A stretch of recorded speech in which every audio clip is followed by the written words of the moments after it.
কবিতাৰ শিৰোনাম মানুহ। আমি মানুহ, জীৱশ্ৰেষ্ঠ।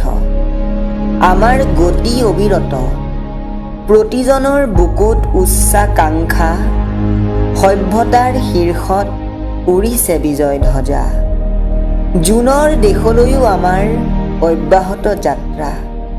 পিছে আজি জাগি উঠে শংকা, ক্ৰমাৎ হেৰাইছে মানৱতা।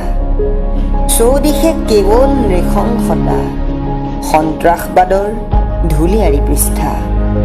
হিন্দু, মুছলিম, খ্ৰীষ্টান হ'ব ধৰিছে সাম্প্ৰদায়িকতাৰ উত্থান। হৃদয়বোৰ মাথো যন্ত্ৰ, সেউজী ধৰণীকো ধ্বংস কৰিবলৈ হোৱা নাই কুণ্ঠিত আমি মানুহবোৰে। কিন্তু এছামৰ অভিনৱ প্ৰয়াসে বহন কৰিছে সুবাৰ্তা। যদিও সি তাকৰীয়া, ডেকা শক্তিৰ খুবেই প্ৰয়োজন হৈ উঠিছে ধৰিবলৈ মানৱতাৰ গৰিবঠা, সিঁচিবলৈ সম্প্ৰীতিৰ কঠীয়া।